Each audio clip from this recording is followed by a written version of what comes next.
Olá, meus amigos! No programa Mesa de Negócios de hoje eu vou falar sobre gestão de pessoas. E eu escolhi este tema porque eu fiz uma enquete nas minhas redes sociais e empresários e gestores foram praticamente unânimes em dizer que lidar com a equipe é o maior desafio que eles têm no dia a dia da empresa. Então eu convidei uma expert no assunto, a psicóloga e doutora em administração, Maria Lúcia Rodrigues, e nós vamos conversar sobre os principais pontos que envolvem a relação das empresas com seus times. Maria Lúcia, seja muito bem-vinda ao Mesa de Negócios. Muito obrigada, Inácia. A alegria e o prazer é todo meu.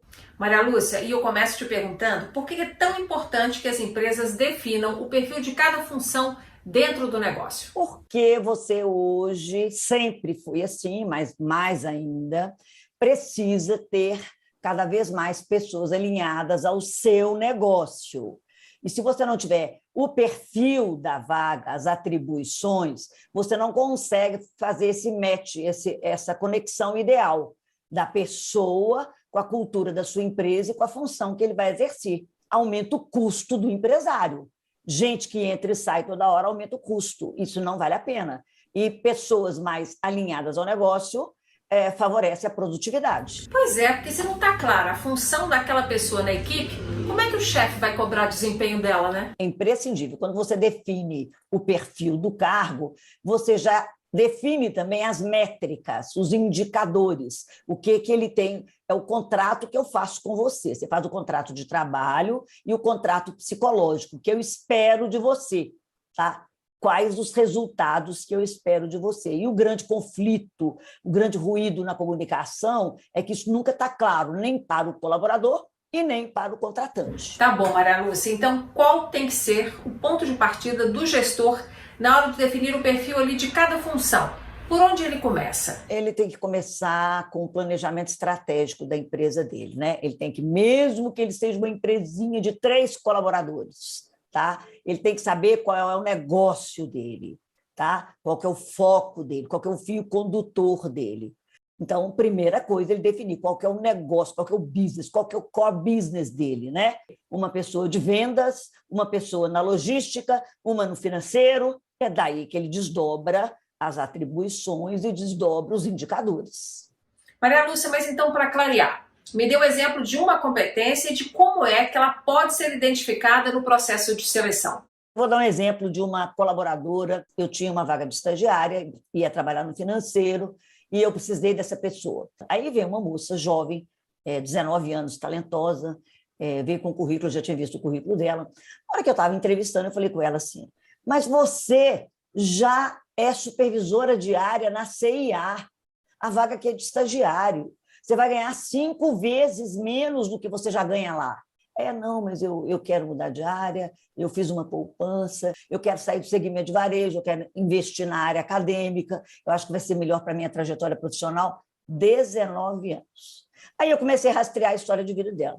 Você mora com quem? Com minha mãe e meus 3 irmãos. E o seu pai? O meu pai deixou a minha mãe e a gente fica... E quem cuida das crianças? Eu cuidava das crianças. O que sua mãe faz? Minha mãe é empregada doméstica. Quando eu era pequena, eu ficava em casa com as crianças. Com 12 anos, eu me virei babá. Com 14 anos, eu entrei na CIA como menor aprendiz. Com 19 anos, ela era supervisora de área. Eu não preciso aplicar teste para saber que essa menina é de um grau de comprometimento e responsabilidade apenas com 19 anos. Eu a contratei. 6 meses depois, ela era minha supervisora financeira. Hoje, aos 32 anos, ela é diretora de uma faculdade de Pitágoras, na Bahia.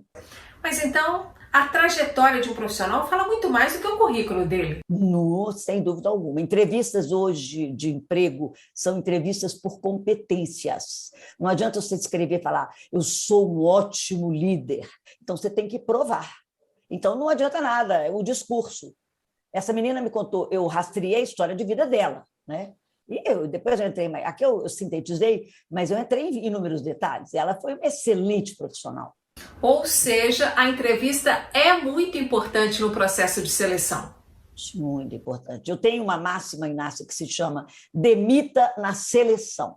Porque o empreendedor, né? Eu fui gerente do Sebrae, de educação empreendedora, o empreendedor, mesmo, Inácia, que ele não tenha experiência com isso, ele tem conhecimento tácito do negócio dele.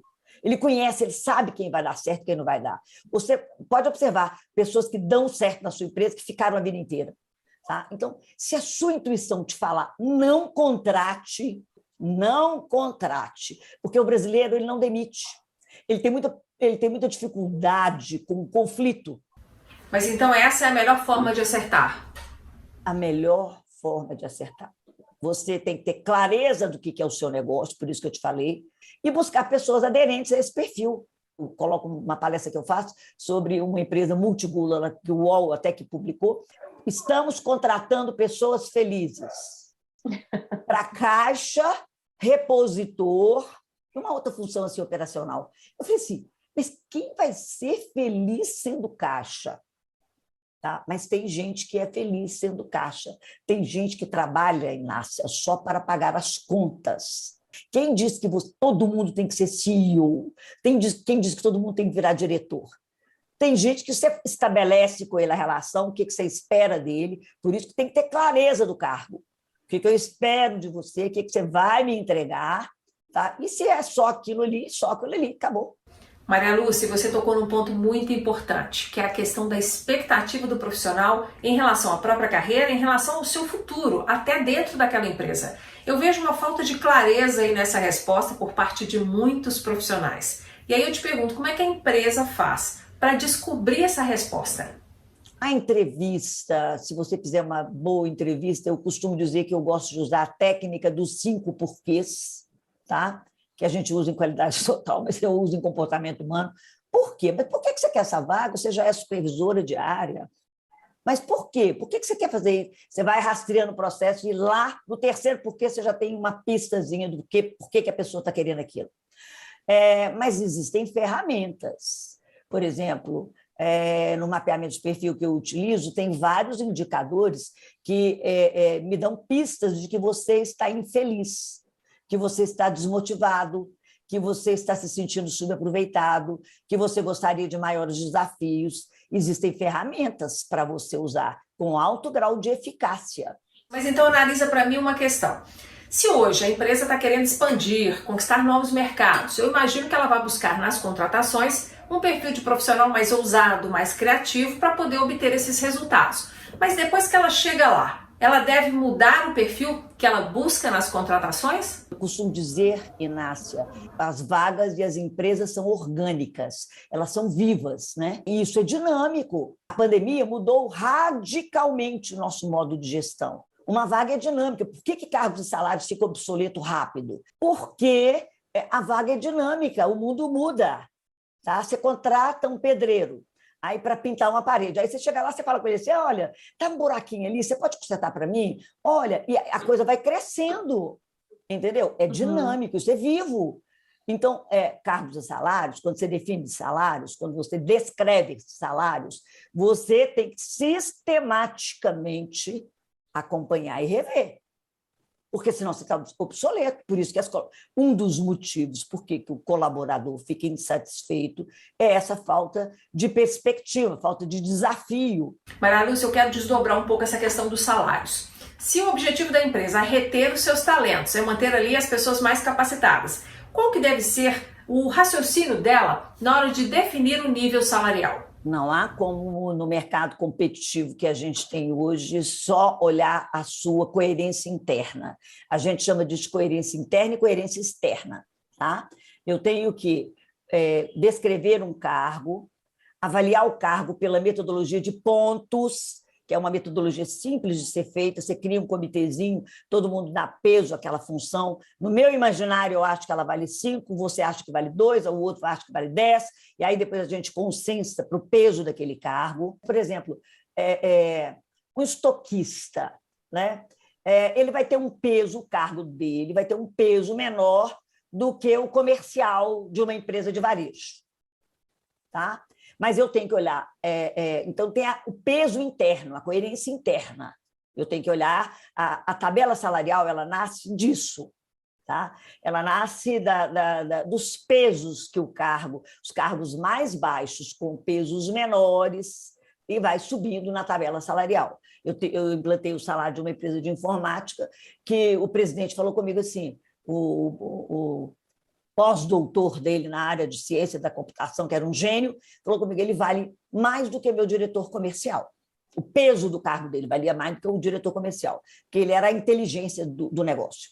Bom, e a área comercial sempre é área muito mais importante, né?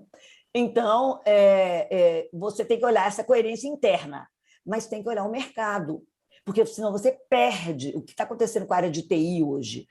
Os jovens, eles têm convites sistemáticos, eles ficam 2, 3 meses e vão para outro lugar, eles têm salários 3 vezes maiores, concorrências assim, imensuráveis, e aí as empresas estão muito, né, inseguras nessa área.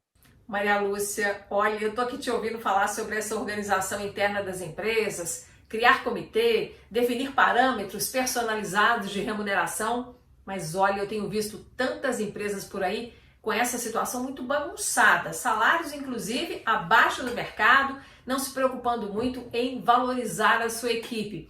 E tanto os gestores quanto os trabalhadores acabam se acomodando nessa situação e eu vejo que empresários não estão levando isso muito a sério também.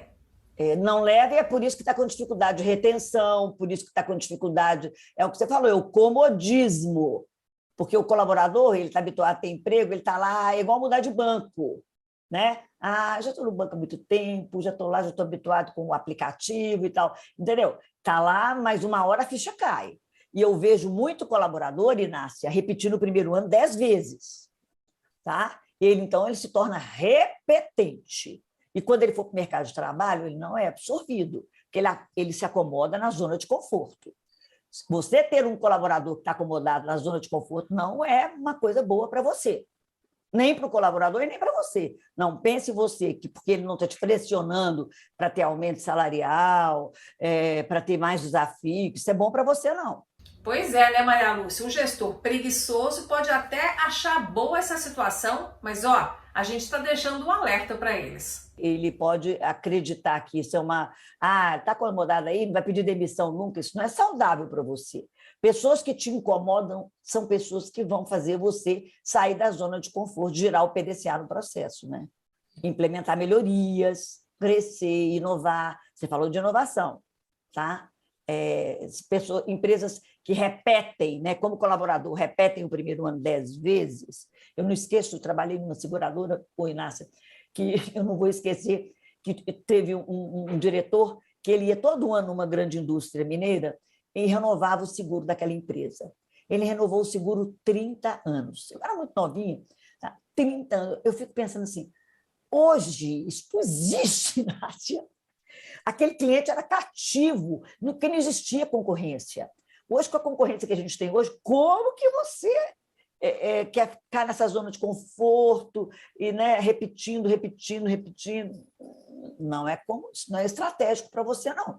É aquela história, né, Maria Lúcia? Dá trabalho contratar um profissional novo, mais qualificado, mas tem boas chances dele ajudar a empresa a alcançar resultados melhores, a trilhar um caminho diferente. E aí eu te pergunto, quando dar oportunidade para quem já está na equipe, fazendo uma promoção, ou então quando chamar um profissional de fora? Inácio, eu sempre digo assim, quando você tem uma vaga na empresa, eu sempre recomendo que você aproveite os colaboradores que estão na expectativa de um crescimento, eu sou favorável a isso, mas também eu sou favorável a buscar gente nova no mercado para oxigenar a empresa, tá? Senão, você fica na mesmice, as pessoas habituadas, né? Então, gente nova, né, incomoda, mas você vai provocar estímulos diferenciados que vai ser útil para todo mundo que está na empresa, para o time e para o negócio. Eu não tenho dúvida disso. Maria Lúcia, falando um pouquinho sobre salários. Antigamente eu via profissionais trocando de emprego por conta de um pouquinho a mais de remuneração ou até de um benefício extra. Pelo que você tem visto atualmente no mercado, continua assim ou mudou? Não acho mais que a gente sai por salários só por causa de um aumentozinho salarial, não. Existem pesquisas da Forbes que salário é o 6º lugar de motivo por que você sai de uma empresa. Tá? Eu saio de uma empresa porque eu não tenho uma liderança que me provoque. Um dos motivos que as pessoas mais pedem demissão é por causa da liderança. A falta de transparência, o clima organizacional coercitivo, a falta de perspectiva de crescimento, a falta de desafio e, em sexto lugar, salário. Porque quando eu tenho todas essas, se eu tiver perspectiva, se eu tiver desafio, se eu tiver liberdade para expressar o que eu penso, se eu tiver um líder que me educa, que me ensina, isso me gera mais empregabilidade. Maria Lúcia, você tem centenas de alunos espalhados pelo país. O que você mais ouve aí como motivo para pedir demissão? Raramente hoje alguém comenta comigo que quer sair porque quer aumento salarial. Ele comenta que ele está com falta de reconhecimento, porque salário, Inácia, não motiva, mas salário desmotiva. Se você, no seu imaginário, achar que você ganha menos do que você vale, isso te desmotiva. E mesmo que seja real, tá? Se você ganha menos do que você vale, a contribuição que você dá ao negócio, que você agrega ao negócio, tá? Se você ganha, isso te desmotiva, isso é falta de reconhecimento. Então, o salário também é um meio de reconhecimento, mas as pessoas acreditavam que era só salário que era reconhecimento. Não é mais. Então, quando um colaborador vem e comenta comigo, um aluno, e comenta que não tem aumento salarial, aí eu abordo logo, é falta de reconhecimento. Tá? Aquele chefe que fala com você o tempo todo assim, você é ótimo, nós gostamos muito de você, você está contribuindo muito, mas nunca te valoriza, não paga um curso para você, não gera uma nova expectativa de vida, perspectiva profissional, entendeu? Não te dá um aumento salarial. Isso é conversa, porque, na verdade, ninguém engana ninguém mais, né, Inácia? Hoje as pessoas percebem que isso não é verdadeiro. E a pandemia, né, Maria Lúcia, mexeu muito com os profissionais, com as empresas também. Mas eu vi muitas pessoas refletindo sobre o futuro e descobrindo que não estavam no lugar que queriam ocupar dali para frente. E aí eu te pergunto, Maria Lúcia, as empresas, elas estão atentas, sensíveis a essa questão da busca por propósito, que mexe com os profissionais, ou estão deixando para lá e fingindo que não estão vendo essa crise? As empresas não se preocupam muito, Inácia, em entender qual é o seu propósito de vida, qual é a sua missão, qual é a sua... Em especial o pequeno e o micro.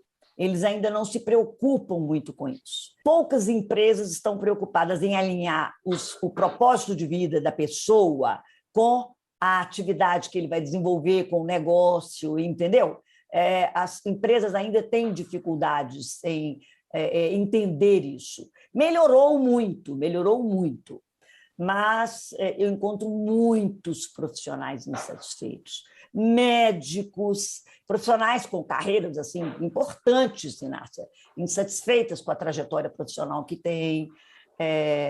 Eu tenho um amigo que é médico, que eu fiz a devolutiva dele, ele falou comigo assim, Maria Lúcia, o que eu faço da minha carreira? Eu não quero ser médico. Ele é mágico, tá? E ele, no final de semana, ele faz show de mágica. Ele gosta mais de fazer show de mágica do que de ser médico, entendeu? Então, assim, as empresas estão mais preocupadas, eu sinto mais preocupadas com esse alinhamento, entendeu? Elas estão mais preocupadas em saber, quando eu faço mapeamento de perfil, eu quero entender qual é o seu perfil para te colocar na posição mais aderente ao seu perfil para você ficar mais feliz e mais realizado. Eu sempre falo que tem 3 disciplinas que deveriam ter na educação básica: educação financeira, empreendedorismo e comportamento humano. E antigamente era diferente, né, Maria Lúcia? Eu acho que, de certa forma, as empresas se acomodaram com os profissionais apenas obedecendo e pedindo pouco. Antigamente era só isso. Você só se preocupava em entender... Você trabalhava para ganhar um salário e pronto. Então, assim, antigamente era uma coisa assim, trabalho pelo trabalho. Hoje as pessoas querem ser felizes, né? Elas querem se realizar. Eu tenho uma outra candidata que ela falou comigo o seguinte, ela é formada em psicologia, tá? Foi minha estagiária, foi minha colaboradora 3 vezes e fez 4 pós-graduações com MBA e tudo mais, fez um mestrado, e ela falou comigo, Maria Lúcia, aos 47 anos, só agora eu descobri o que eu gosto de fazer na vida.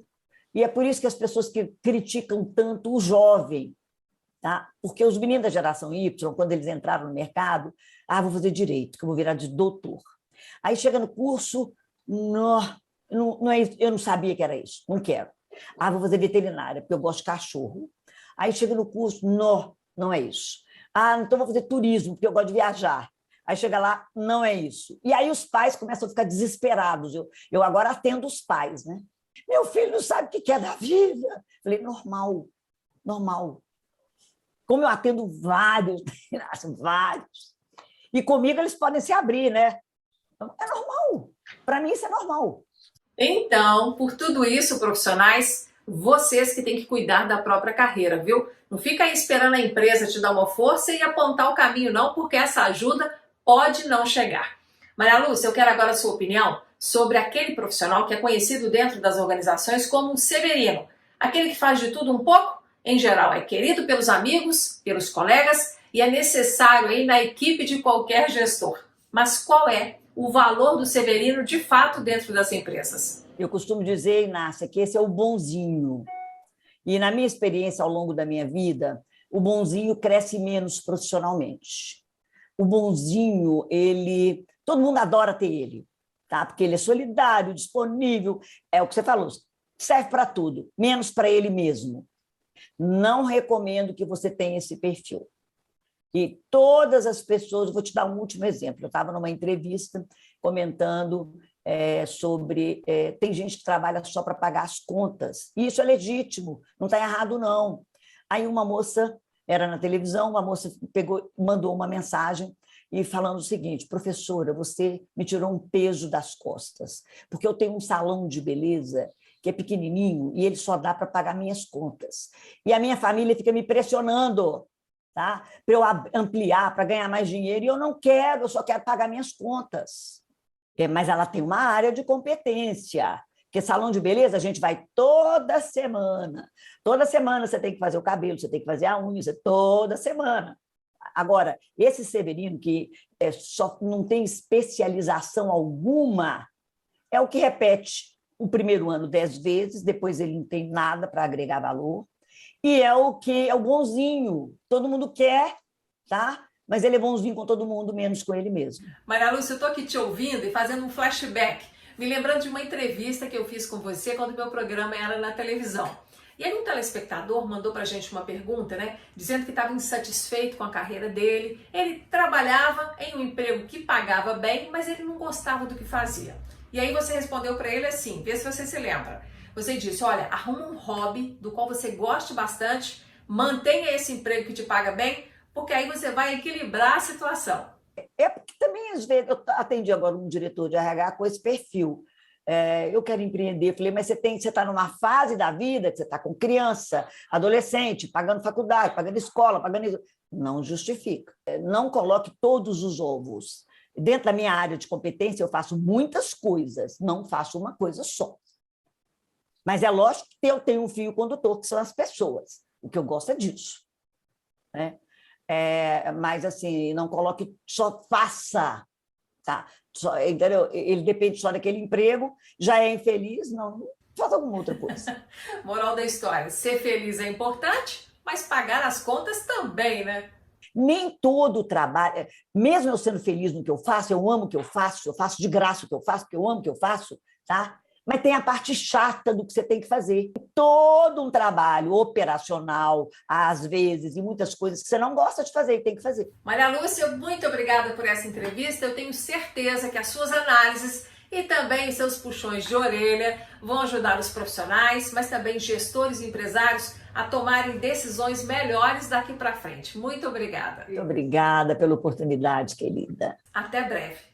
Bom, pessoal, o Mesa de Negócios vai ficando por aqui. Eu espero que você tenha gostado desse programa caprichado de hoje, hein? Se gostou, deixe aqui o seu like e compartilhe com os amigos. E não se esqueça, inscreva-se também aqui no Mesa de Negócios e acione o sininho. Assim você vai ser avisado de todas as nossas publicações. Não vai perder nada, hein? E ao longo dos dias, você sabe, pode me acompanhar pelas principais redes sociais no perfil Inácia Soares. Obrigada pela atenção e até a próxima!